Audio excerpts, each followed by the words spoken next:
Even though the opener concentrated on Buddy Ray and Chris Sabin, I didn't like it.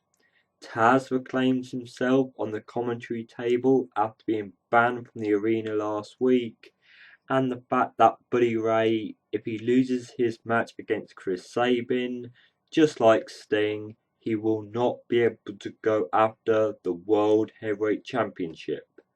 So what does this mean for the pay-per-view?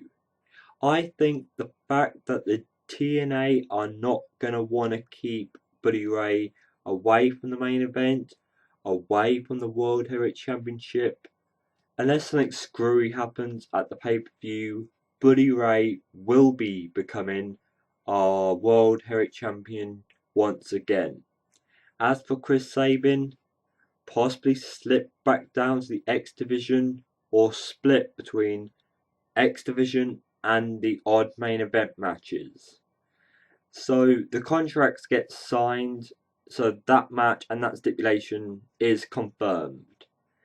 Okay, not the best opener, but it did concentrate on the pay-per-view. The match between Samoa Joe and Jeff Hardy was going pretty well until the week finish.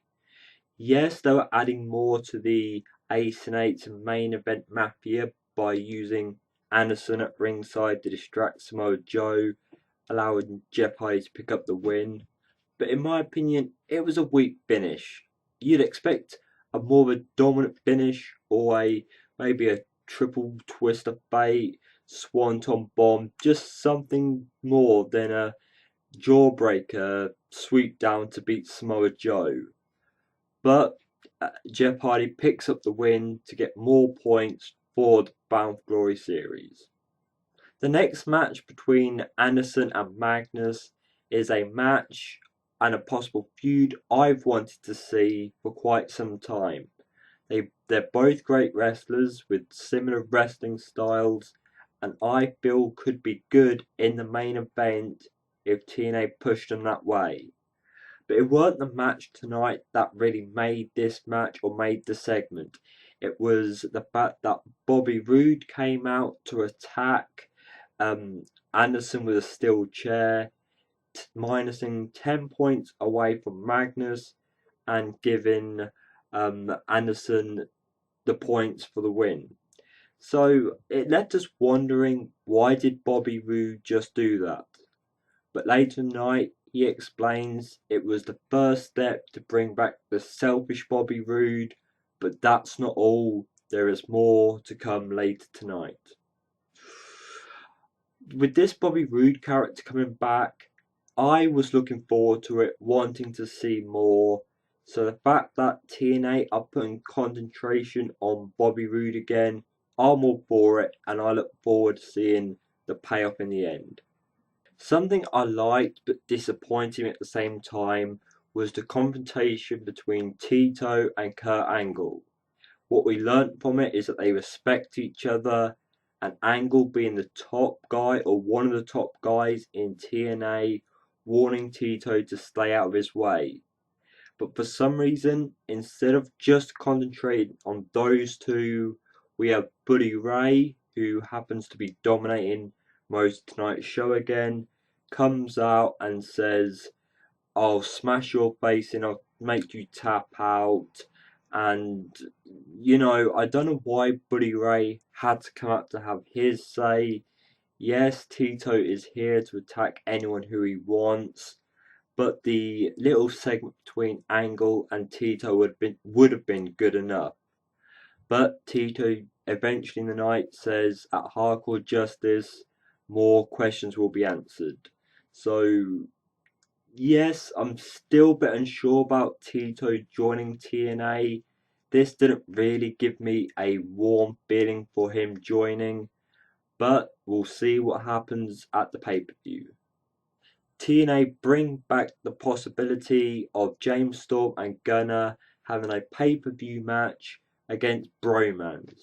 I really don't care, I really don't want to see it, but until TNA sort their tag team division out, make more tag team feuds, it looks like we're going to have to accept this match happening at least once at a pay-per-view. But by the end of the match and after the match, it looked like the concentration may have been a bit more on the knockouts, as Gail Kim, ODB, and Mickie James have some kind of connection attack stare down after the match. So yes, this match was combining two feuds on this show. I really don't care for this as much as I would do if the choices of wrestlers and feuds was better. Early in the night, we had two separate promos. One from Daniels, really putting Kazarian down, saying that Daniels is the one to watch out for. Daniels is more of the leader, the one with the most points, the one that's going to go somewhere. And in Kazarian's, he was saying how he's going to be bringing the title to his family and how he's going to prove why fans like him so much tonight. So two good promos to build up the match. The match, on the other hand, this was quite entertaining and a kind of a surprise from these two. But they both, as they're warming up to fight each other, they decide to get counted out together. Pretty cleverly done, but after the match again, Bobby Roode comes out with a steel chair, and this leads to Bobby Roode like hinting or forming the start of a faction as he mentions the Ace and Eights and the Main Event Mafia and Tito and Rampage. So it looks like the whole build up tonight was to put Bobby Roode with Kazarian Daniels either to be in a tag in a group called New Force or Fortune. This could be quite interesting. I'm just wondering what TNA's direction is with this new faction when we've already got these other big storylines going on elsewhere. But Bobby Roode does promise that one of these three will become the next world champion. And the main event for tonight's show is Buddy Ray and Devon versus Chris Sabin and his mystery tag team partner, Kurt Angle. And going into this match, the things I want to question are Devon lost his TV championship, and since he lost it, what has he actually done? He's not really gone back after Joseph Park / Abyss. And where's that storyline even gone? It's just like TNA are too busy concentrating on the main event scene more than the other aspects of TNA. But going past that, this match, it was really slow for Devon. I don't think Devon is in the best shape or the best form of wrestling anymore. But the match, again, the concentration was definitely on Buddy Ray and Sabin as the match comes to a close where the table is set up after a 3D, ready to put Sabin through a table, only for Buddy Ray to ram himself through there and for Sabin to hit the crossbody for the 1, 2, 3. So Chris Sabin has another win over Buddy Ray, ready for the next week championship match. Okay, I think Angle was there just to spotlight himself more on TNA. So not a bad main event, and it definitely was more about like the opener, Chris Sabin and Buddy Ray, and it's forwarded on the likelihood of how next week could go for Chris Sabin or for Buddy Ray. I know I keep praising TNA for this, but whenever they hype up next week's show, it's giving us fans something to look forward to and we know what to expect going into the next week's show. Like for next week, we have AJ Styles versus Jeff Hardy versus Austin Aries versus Kazarian in a ladder match for 20 Bound for Glory Series points.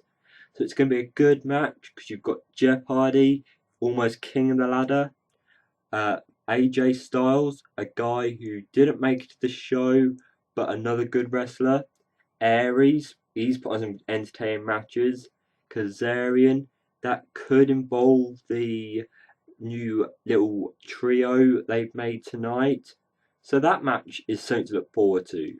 Then we have the steel cage match between Buddy Ray and Chris Sabin, where if Buddy Ray loses, he can no longer fight for the World Heavyweight Championship, and if Chris Sabin loses, he just loses his championship. And then we have the Ace and Eights versus the main event Mafia 5-on-5 tag team match where the wrestler who gets pinned will be released from TNA. You know, TNA are quite good with their releases recently, so I look forward to seeing who the next wrestler is to say bye bye to. But people, please share your thoughts on this week, next week's show in the comment section below, because this show, it may have not been the most entertaining, but it had progression. Well, anyway, thank you very much for watching, people. For one half of the British Fist, me, NJ, goodbye.